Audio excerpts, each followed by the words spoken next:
संभल से सांसद समाजवादी पार्टी के वरिष्ठ नेता शफीकुर रहमान बर्क सोमवार को कुंदरकी पहुंचे, जहां उन्होंने कई करोड़ की लागत से बना चक फाजलपुर मार्ग का उद्घाटन किया। इस दौरान समाजवादी पार्टी के विधायक जियाउर रहमान बर्क भी मौजूद रहे। कार्यक्रम के दौरान लोगों को संबोधित करते हुए सांसद शफीकुर रहमान बर्क ने कहा कि हमारी प्राथमिकता क्षेत्र के खराब मार्गों को बनवाने की है। हम चाहते हैं कि हमारे क्षेत्र में अच्छी और गुणवत्ता युक्त सड़कें हों। हमने 100 करोड़ से ज्यादा की लागत से लोकसभा क्षेत्र में सड़कें बनवाने का काम किया है। हमारी सरकार नहीं है, जिस कारण थोड़ी दिक्कतों का सामना करना पड़ता है। जब हमारी सरकार होगी तो सभी सड़कों का निर्माण कराया जाएगा। लोकसभा की कोई भी सड़क टूटी हुई दिखाई नहीं देगी। कुंदरकी विधायक जियाउर रहमान बर्क ने कहा कि लंबे समय से चक फाजलपुर मार्ग के लोग बेहद परेशान थे। सड़क टूटी हुई थी, जिसका तत्काल संज्ञान लेते हुए सांसद शफीकुर रहमान बर्क साहब ने इसका निर्माण कराया है। विधानसभा में सबसे खराब मार्ग डिंगरपुर का है। हमने प्राथमिकता के साथ उसे बनवाने के लिए कई बार मामला अधिकारियों और पीडब्ल्यूडी मिनिस्टर के समक्ष रखा। विधानसभा में भी मुद्दा उठाया गया, लेकिन मार्ग नहीं बन पा रहा है। अभी भी 62 करोड़ रुपए रिलीज होने की अफवाह सोशल मीडिया पर उड़ाई जा रही है, लेकिन ऐसा बिल्कुल नहीं है। हम अधिकारियों से बात करेंगे। यदि मार्ग का निर्माण बहुत जल्दी नहीं हुआ तो फिर मजबूती के साथ विधानसभा में इस मुद्दे को उठाया जाएगा।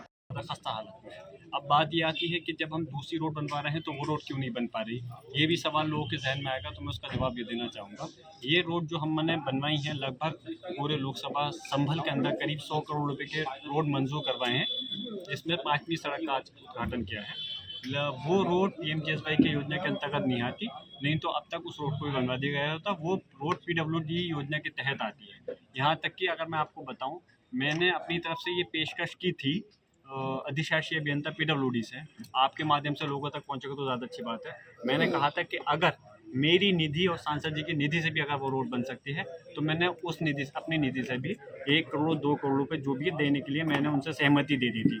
लेकिन उन्होंने बताया, क्योंकि उस रोड की जो उन्होंने लागत भेजी है, एस्टिमेट भेजा है, करीब 58 से 60 करोड़ रुपये के बीच का है। बोले इस रोड इतने बजट के अंदर जो हमारी निधि है, उस निधि से वो नहीं हो सकता। जाहिर सी बात है, लोगों के जहन में जो क्वेश्चन आते हैं तो उसका मैं पहले जवाब दूँ, और इस चीज़ की अगर लोग चाहें तो तस्दीक कर सकते हैं पीडब्ल्यूडी के एक्सचेंज साहब से, अधिशासी अभियंता से, कि मैंने उनके सामने खुद प्रस्ताव रखा था और मैंने कहा था मैं अपनी निधि से 1 करोड़ 2 करोड़ जो भी मेरे पास अगर आता है सांसद जी का मबलूग से, हम देने के लिए तैयार हैं अगर बन जाता है। लेकिन 58-60 करोड़ का मसला है तो हमारी निधि से नहीं हो सकता, सिर्फ उससे पेज भरे जा सकते थे। 62 करोड़ रुपए सैंक्शन होने की बात कही जा रही है। अभी कोई पैसा मंजूर नहीं हुआ है। वो कुछ लोगों ने कहा था कि पैसा मंजूर हो गया, एक अखबार के माध्यम से भी पता चला था, लेकिन मैंने जानकारी उसकी यहाँ ज़िले से लेकर के प्रदेश तक जानकारी ली मैंने, लखनऊ तक। अभी उसमें कोई पैसा सैंक्शन नहीं हुआ है।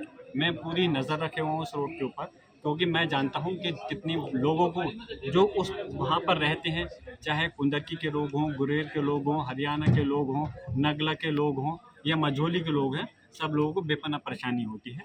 और इस परेशानी को देखते हुए जो लोग वहाँ रह रहे हैं उन्हें तो ही आने जाने वालों को होती है।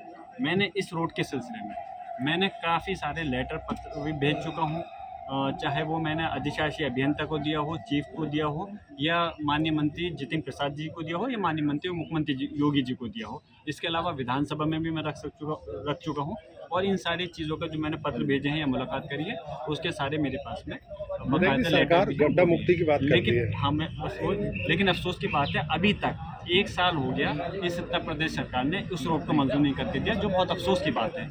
अगर सरकार हमारी होती तो ये मेरा, अब जाहिर सी बात है सरकार नहीं है, खाली कहने में फ़र्क नहीं होता, लेकिन अगर सरकार होती तो मैं 1 महीने से 1.5 महीना होने नहीं देता, इस रोड को सबसे पहले प्राथमिकता पे मंजूर करा कर लाता।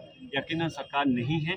पीएमजीएसवाई योजना में और पीडब्ल्यूडी योजना में फ़र्क होता है। ये योजना केंद्र की योजना है, जिसमें प्रयास कर करके बगैर सांसद की सहमति के काम नहीं हो सकते, तो ये उस योजना के तहत काम करा है।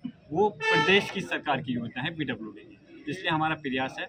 लेकिन अब मैंने उसकी कॉपी मंगवाई है, जो अब एस्टिमेट दोबारा से 58 से 60 करोड़ के बीच का भेजा गया है, और मैंने प्रयास कर रहा हूँ मैं लगातार उस रोड पे कि किसी भी तरह से जल्द बन जाए वो सड़क। मैं उम्मीद करता हूँ, उम्मीद पहले भी करी थी, लेकिन अब आके उम्मीद कुछ थोड़ी ज़्यादा लग रही है। इंशाल्लाह कि 1 आध महीने के अंदर उस रोड के अंदर स्वीकृति मिल जानी चाहिए। अगर नहीं मिलती है स्वीकृति महीने भर के अंदर, तो जिस तरह से मैंने पहले विधानसभा में उठाया था मसला, उससे कहीं ज़्यादा मजबूती के साथ में, जब विधानसभा चलेगा इस बार सत्र, उससे कहीं गुना ज़्यादा मजबूती के साथ में मैं फिर से विधानसभा के अंदर इस मसले को पुनर्गठित